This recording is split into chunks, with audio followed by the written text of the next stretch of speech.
Az est főszereplőjét, Takács Ritát, a Száj velem című verseskötet szerzőjét.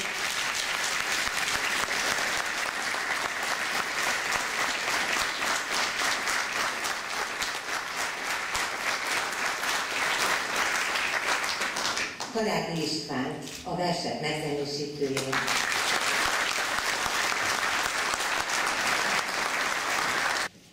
Kedves Rita, hogyan kezdtél el verseket írni?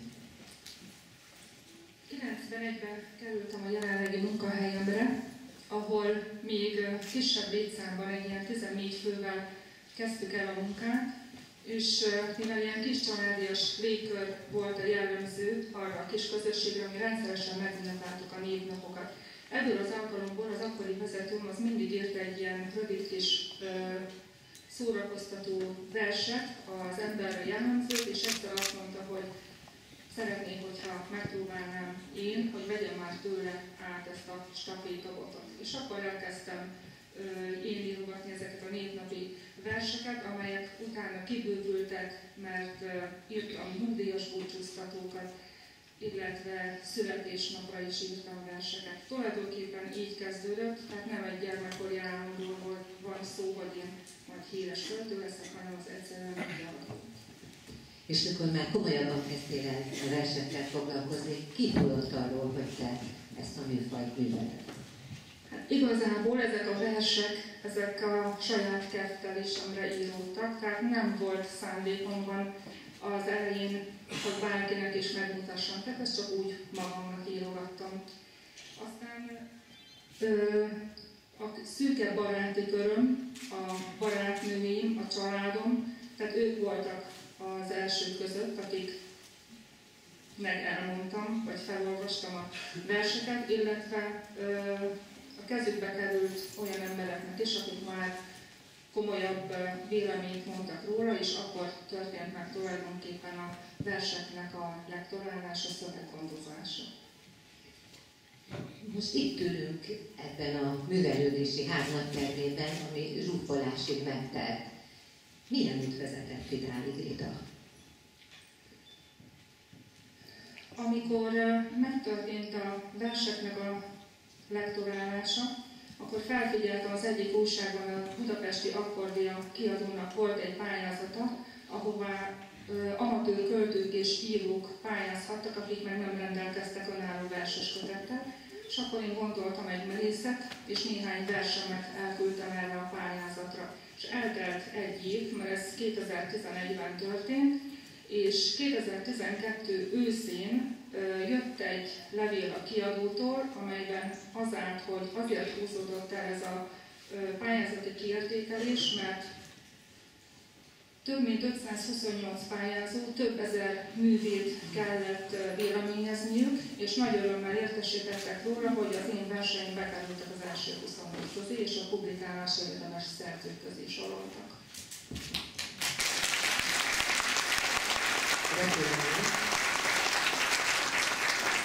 Utána többen is olvasták már a verseket, és az Eredényi Kulturális és Szabadidő Egyesületnek az elnöke volt az első, aki megkeresett engem azzal a szándékkal, hogy az Eredényi Kulturális és Művészeti Napok alkalmából, hogyha én is úgy gondolom, akkor szeretnék megjelentetni a verses kötetemet, és szponzorálnák azt egy 100 példányban.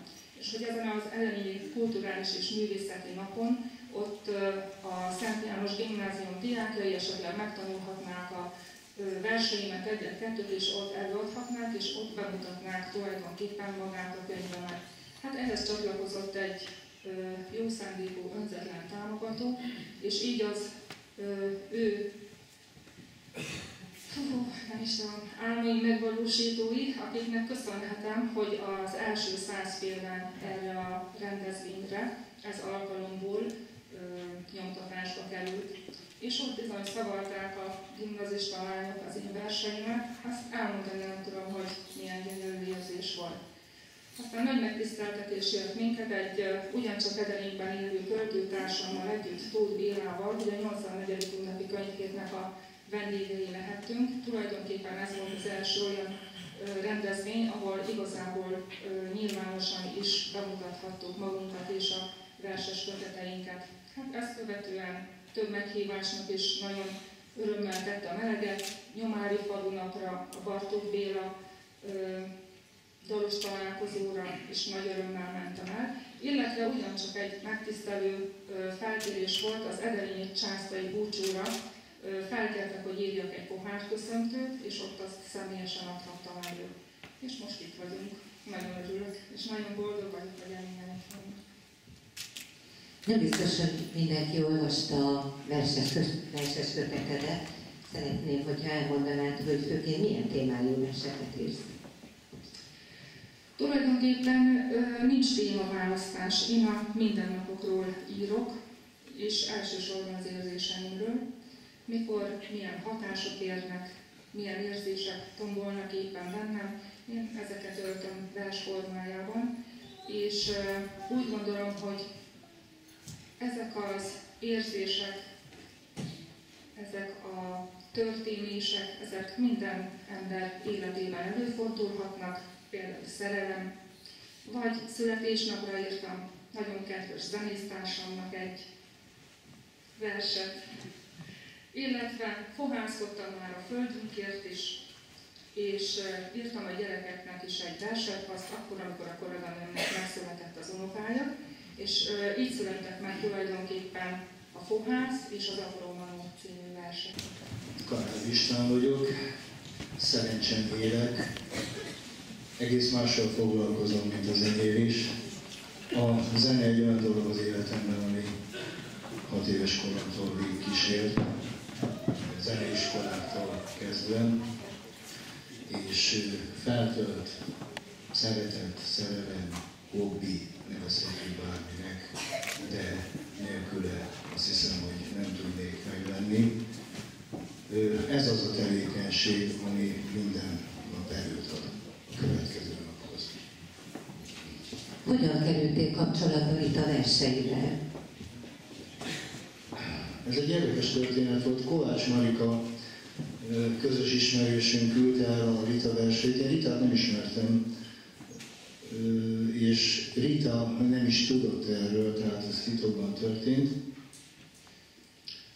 És akkor megzenésítettem először egyet, aztán még egyet, és a végén kikerekedett belőle ez a CD. És milyennek találod itt a verseit a megzenésítés szempontjából? Könnyű volt zenét írni alá, vagy voltak azért nehezebb versek is? Nem tudom, mi a könnyű és mi a nehéz. Én úgy zenésítek, hogy olvasom a verset, és ha a harmadik, negyedik sornál bejön egy dallam a fejembe, akkor azt gyorsan rögzítem. Van, amikor a 10. sornál sem jön be, és legyen ez akármilyen országos vagy nemzeti közi írű költő, és nem jön a dallam, akkor abból sose lesz dal. Tehát hallom a fejemben. Ritánál hallottam. Tudjuk azt rólad, hogy kulturális műsorok gyakori szereplője vagy. A saját kulturális esteiden, előadó esteiden szoktad-e énekelni a Rita verseit? Természetesen, ha csak tehetem, és olyan a felkérés, olyan a műsor szerkezet, akkor előszeretettel játszom a dalot. És van kedvenc, dalod kedvenc versek? Igen, van. Hogy most azt hallhatjuk? Tehát következzen Takács Rita, legszebb tévedés.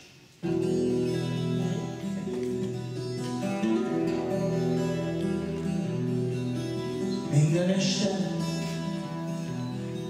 rád gondolok, tanulj rám, csillogok. Álmaim általad élnek, éjszakáim álmaimtól szívek. Ha egyszer elveszítem őket a mélyben, és sóhajként elszállnak a hajnali szélben, akkor megtanulok sírni könnyek nélkül, és élni tovább álmok nélkül. Talán így lesz, talán mégsem, s így lesz sorsom a legszebb álmok, legszebb tévedések. Talán így lesz, talán mégsem, s így lesz sorsom a legszebb álmok, legszebb tévedések.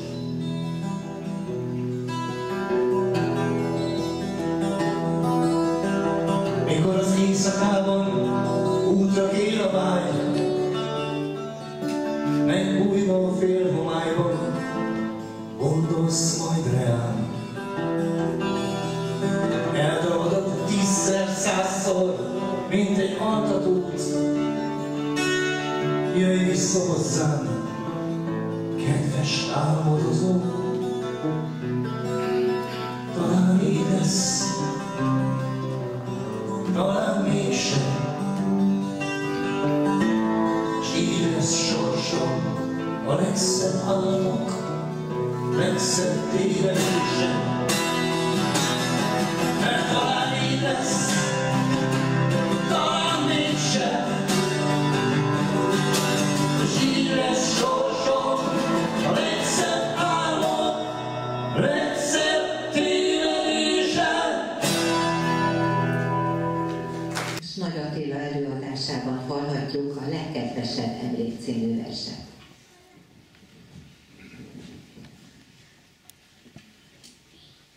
átölel az éj, betakar az est. Ébred vágyam, és mindenütt téged keres. Szent pilláim lecsukódnak, szerelemtáncot járok. És álmaimban valóság lesz, ami a valóságban álom.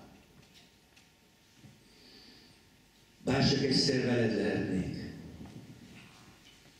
hogy én lehessek életedben a legkedvesebb elmék.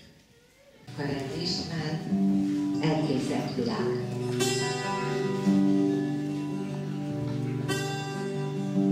Amikor először szemedbe néztem, valami furcsa, titkos vágyat éreztem, de másfelé vitt az utunk. Ne kérdezz miért, nem tudom. Amikor évek múlva az arcodat néztem, ugyanazt a titkos vágyat éreztem. Nem hívtalak, mégis jöttél. Nem kérdeztem, tudtam miért. Ránk talált a véletlen szerelem, szótlanul vagyunk, mégis szerintem. Együtt volt minden, mint egy álom. Te, én, és az elképzelt világom.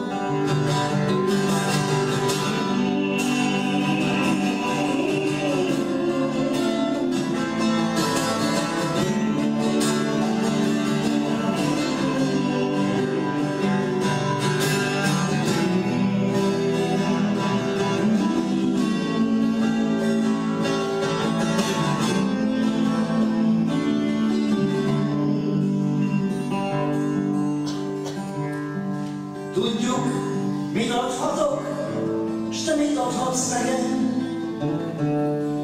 Szívünkre borul a sötét kék mély a csend, de ott csillog a szemünkben a fény. Kell, hogy jöjjön valami még. Itt élünk a mában, egy külön világban, ahol nincs bűn, s nincs félelem. A szavaidban élek, a szívedhez érek. Enyém, nem kérdezem. Az érzés igaz, nem múló hangulat. Már te is tudod, örökre így marad. Mert szemünkben most is ott csillog a fény. Kell, hogy jöjjön valami még. Az érzés igaz, nem múló hangulat. Már te is tudod, örökre így marad. Mert szemünkben most is ott csillog a fény. Mert kell, hogy jöjjön valami még. Kell, hogy jöjjön valami még. Mert kell, hogy jöjjön valami még. Takács Rita, csak egy álom. Takács Rita. Szeretném tudni, gondolsz-e néha rám? Eszedbe jutok-e álmatlan éjszakán? Úgy szeretnék a csillagok közt járni, a végtelen kék égben szabadon szállni. Remélni, hogy egyszer rám találsz és megfogod kezem, és érezni végre, hogy engem szeretsz. Tudom, csak egy álom, amire vágyom, de legalább ennyi legyen ennyi. Nem baj, és várom, mert rólad szól az álom, és az álmaimat úgy szeretem én.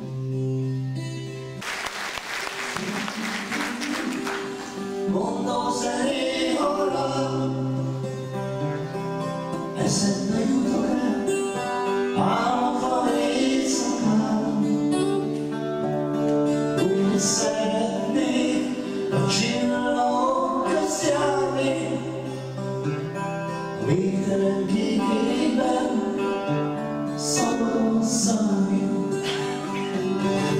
Remélni, hogy rám találsz, megfogod kezem, és érezni végre, hogy engem szeretsz. Tudom, csak egy álom, amire vágyom, de legalább ennyi legyen ennyi. Nem baj, és várom, mert rólad szól az álom, s az álmaimat úgy szeretem én. Nem baj, és várom, mert rólad szól az álom, s az álmaimat úgy szeretem én.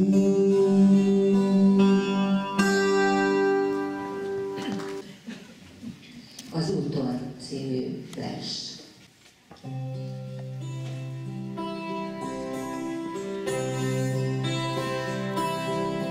Megyek az úton, súgtok a szél. Fülembe súg egy régi mesét. Szeretem, ahogy hozzám beszél. Minden olyan könnyű és szép. Megyek az úton, ragyog a nap, rám mosolyog, megsimogat. Kedvesen az arcomhoz ér, érintése csak az enyém. Bánat és öröm helyen cserél, de lassúgja a lágy esti szél, hogy egyszer rátalálok újra, s ugyanott fog várni csöndbe borulva. Megyek az úton, figyel a hold, fénykarjával átkarol. Szememben csillagok fénye ragyog. Fáj, hogy ő ott, én meg itt vagyok. Szél, nap, hold, csillagok, kik hűtársaim végtelen utamon. Csak ők tudhatják, merre jár ő, kinek lábnyomát elmossa az eső. Bánat és öröm helyet cserél, mert azt súgja a lágy esti szél, hogy egyszer rátalálok újra, s ugyanott fog várni csöndbe borulva. Rég volt, szép volt, amikor várt rám. Sokszor ültünk egymás mellett némán, de ahogy szemembe nézett, tisztán hallottam őt. Miközben mosta arcunkat a nedves eső. Most kérem, hallgassák meg Nagy Attila előadásában az Utolsó tánc című verset.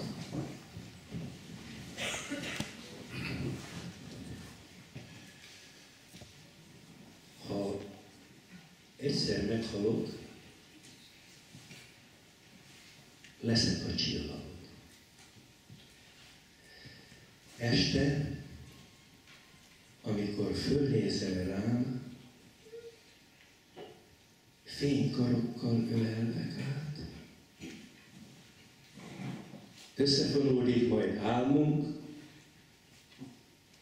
és örökké tart a táncunk.